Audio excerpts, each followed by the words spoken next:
மாணவர்களே, இயல் 3ல இருக்கக்கூடிய விரிவான பகுதியில தலைக்குள் ஓர் உலகம் அப்படிங்கிற நம்ம இதுல என்ன செய்ய போறோம் அப்படிங்கன்னா பாடத்தை நம்ம பார்க்க போறோம்.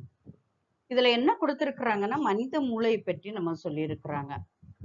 மனித மூளை இந்த உலகத்திலேயே மிகவும் சிக்கலான பொருள் என்ன அப்படின்னு சொன்னா மனித மூளை. அதனுள்ள இருக்கக்கூடிய செல்களின் எண்ணிக்கை ட்ரில்லியன், அதாவது ட்ரில்லியன்னா எங்கேயோ போயிடுச்சு. அவற்றில் 100 பில்லியன், அதாவது 10,000 கோடி நியூரான்கள் காணப்படுகின்றன. இந்த நியூரான்களின் வலைப்பின்னல் தான் புத்திசாலித்தனம், படைப்பு உணர்ச்சி, ஞாபகம், தன்னுணர்வு ஆகியன எனலாம். இந்த மூளையை பற்றி நம்ம பார்க்க போனோம் அப்படின்னா முதல்ல மூளையின் அமைப்பை பற்றி நம்ம கொடுத்திருக்கிறாங்க. மூளை உங்களுக்கு எல்லாருக்குமே தெரியும், நம்ம தலைக்கு உள்பகுதியில் இருக்கக்கூடியதான் என்னது மூளை. இது முதுகுத்தண்டில் இருந்து முளைக்கிறது. முதுகுத்தண்டு நமக்கு முன்னால பின்னால சொல்லுவேன் இல்ல, முதுகுத்தண்டு படத்தை பார்த்தீங்கன்னா தெரியும். முதுகுத்தண்டு அந்த மூளைக்கு கீழே அப்படியே என்ன செய்யும், முதுகுத்தண்டு போகும். தண்டிலிருந்து மடிப்பு மடிப்பாக முட்டைக்கோஸ் இலைகள் போல அல்லது வெங்காயம் போல அந்த மூளையை பார்த்தீங்க அப்படின்னா தெரியும், சுருக்க சுருக்கமா இருக்கும். இதை 3 பாகங்களாக நம்ம என்ன செய்திருக்கிறாங்க, பிரிச்சிருக்கிறாங்க. உள்மூளை, நடுமூளை, பின்மூளை.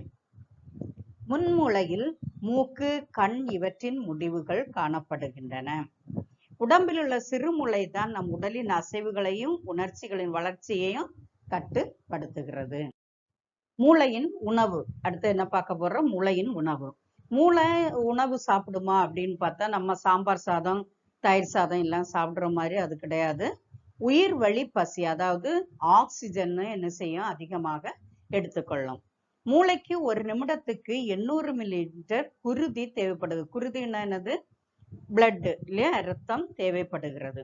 மூளை உடம்பின் எடையில் 50ல் 1 பங்கு இருந்தாலும் அது குருதி, உயிர் வழி ஆகியவற்றின் மொத்த தேவையில் 5ல் 1 பாகத்தை அபகரித்துக் கொள்கிறது. அதாவது நம்முடைய உடம்புல 5ல் 1 பாகம் இரத்தத்தையும் ஆக்சிஜனையும் என்ன செய்கிறது, எடுத்துக்கொள்கிறது.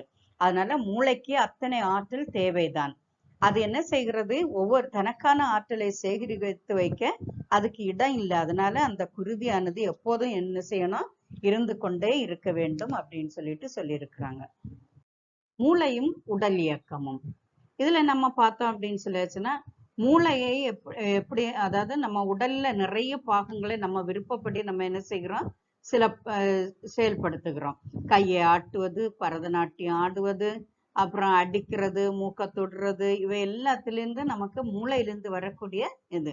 அப்புறம் தும்மல், இருமல், சூடான பாத்திரத்தை தொட்டால உடனே கையை விலக்கி கொள்கிறது, இது எல்லாத்துக்கும் எங்க போயிட்டு வரோம் அப்படின்னு சொன்னா மூளைக்கு தான் என்ன செய்யும், போயிட்டு வரும். இந்த மாதிரி தன்னிச்சையான செயல்களுக்காக தான் முதுகுத்தண்டின் குறுக்கு இணைப்புகள் காணப்படுகின்றன. அடுத்து மூளையின் வலதும் இடதும். மூளை நீங்க பாத்தீங்கன்னா வலது பக்கம் இருக்கும், இடது பக்கம்னு இருக்குது. இதுல இடது பாதி தான் என்ன செய்யணும்னா பேச, எழுத, கணக்கிட, தர்க்க ரீதியில் சிந்திக்க உதவுகிறது. இது இடது பக்கத்துல இருக்கக்கூடியது.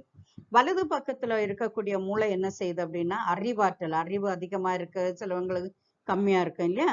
பிரச்சனைகளை அலசுது, ஏதாவது ஒரு பிரச்சனை இருந்துச்சுன்னா அதுக்கு இது பிரச்சனைகளை அலசி அதுக்கு விடை கண்டுபிடிப்பது, சதுரங்கம் போன்ற விளையாட்டுகளில் இது என்ன செய்கிறது, இடது பகுதியானது பார்த்து கொள்கிறது. நம்முடைய மொழி அறிவு கூட இடது பகுதி. அது மட்டும் கிடையாது, இடது பாதியானது அண்ணன் என்றால் வலது பாதி தம்பி. அண்ணனும் தம்பியும் சேர்ந்தா என்ன செய்வாங்க, அதாவது இடது பகுதியும் வலது பகுதியும் சேர்ந்தா இருப்பாங்க. இந்த பாதியால் தான் நாம் வடிவங்களை உணர்கிறோம்.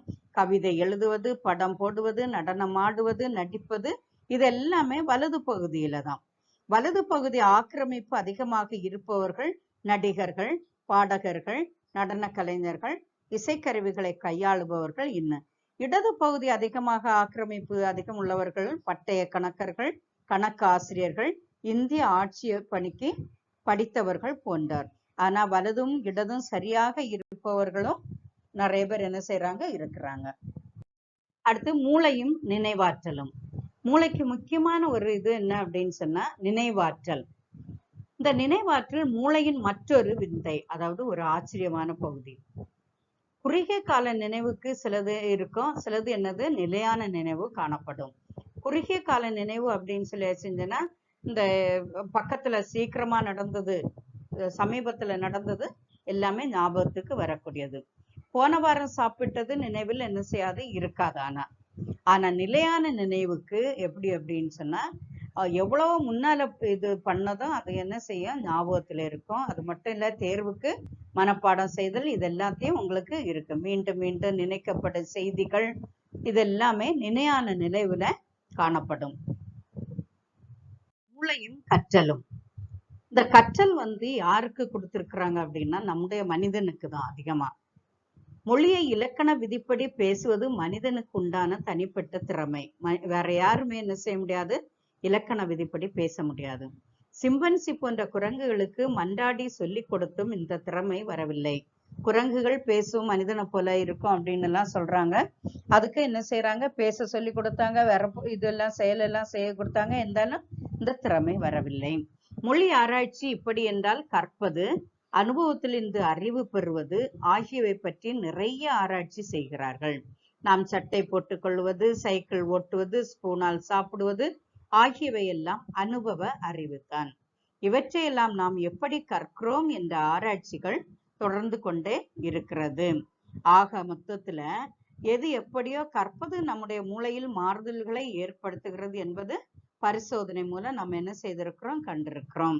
மாணவர்களே, இந்த கதை பகுதியை நமக்கு கதை பகுதியில விரிவான பகுதியை நமக்கு யாருக்கு எழுதியிருக்கிறாங்க அப்படின்னு சொன்னா சுஜாதா அவர்கள் என்ன செய்திருக்கிறாங்க, எழுதியிருக்கிறாங்க. இந்த பாடத்தை நீங்க என்ன செய்துக்கோங்க, நல்லா படிச்சுக்கோங்க. நல்லா படிச்சு அதுல முக்கியமான பகுதிகளை மட்டும் என்ன செய்துக்கோங்க, மனப்பாடம் பண்ணிக்கோங்க. மீண்டும் அடுத்த வகுப்புல நம்ம என்ன செய்யலாம், சந்திக்கலாம். நன்றி, வணக்கம்.